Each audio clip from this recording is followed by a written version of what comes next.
Start. महोदय, आपले दिनांक 25 फेब्रुवारी 1977चे पत्र मिळाले।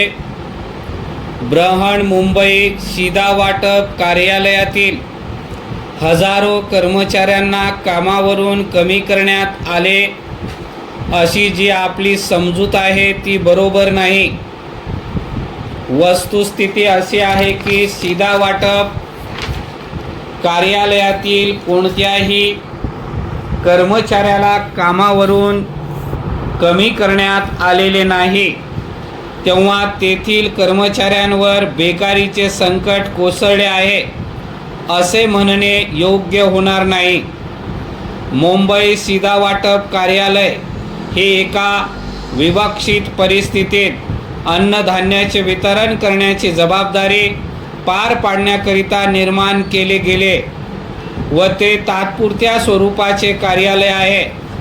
वैधानिक शिधा वाटप योजना सुरू झाल्यास आता 5 वर्षे होऊन गेली आहेत। आता अन्नधान्य पुरवठ्याची परिस्थिती सुधारलेली असल्यामुळे नियंत्रणे क्रमशः शिथिल करण्यात येत आहेत। अशा परिस्थितीत या कार्यालयात भरती केलेला नोकरवर्ग कमी करणे क्रमप्राप्त झाले आहे।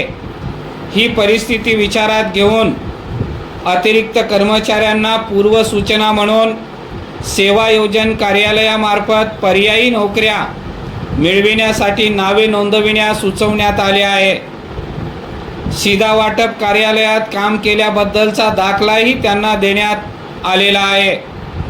अशा तऱ्हेचे दाखले देण्याची सोय सामान्य प्रशासन विभागाच्या एका खास शासकीय निर्णयाद्वारे पूर्वीच केलेली आहे। यातील हेतू असा की अन्न व नागरी पुरवठा विभागात काम कमी होतात, जरी पदे कमी करावी लागली तरी शासनाची सेवा केलेल्या कर्मचाऱ्याला पर्यायी नोकरी मिळण्यासाठी सेवा योजन कार्यालयातर्फे प्राधान्य मिळण्याची सोय व्हावी।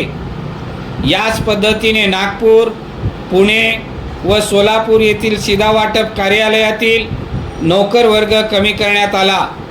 त्यावेळी त्यांना पर्यायी नोकऱ्या यथाक्रम मिळवून देण्यात आल्या। मुंबई शिधा वाटप कार्यालयाचा प्रश्न वरील तिन्ही ठिकाणापेक्षा व्यापक आहे, कारण कमी होणाऱ्या कर्मचाऱ्यांची संख्या बरीच जास्त होण्याचा संभव आहे। तरीही सर्व संबंधित कर्मचाऱ्यांबाबत सहानुभूतीचे धोरण ठेवून त्यांना पर्यायी नोकऱ्या उपलब्ध करून देण्याचा प्रश्न हाताळण्यात येईल। एकंदरीत शिधा वाटप कार्यालय बंद झाल्यामुळे कोण्याही कर्मचाऱ्यांवर बेकार होण्याची पाळी येऊ नये अशी शासनाची इच्छा असून तसा प्रयत्नही शासनाकडून होत आहे। वरील खुलाशाने आपले समाधान होईल व आपल्या मनातील गैरसमज दूर होतील अशी आशा आहे। परिच्छेद शिक्षणाबद्दलच्या लोकांच्या आकांक्षा आज वाढल्या आहेत। लोकशाही समाज रचनेच्या धोरणानुसार शिक्षण क्षेत्रात विस्ताराच्या विविध योजना हाती घेतल्यामुळे शिक्षणाचा प्रसार सारखा वाढत आहे। प्राथमिक शिक्षणावर होणारा खर्च प्रत्येक वर्षी वाढत आहे। या विस्तृत कार्यामुळे त्या अडचणी निर्माण झाल्या आहेत याची शासनाला जाणीव आहे। साधारणतः एक शिक्षकाला सुमारे 50 मुलांपेक्षा जास्त मुलांची जबाबदारी सांभाळावी लागते। ही गोष्ट खासच इष्ट नाही।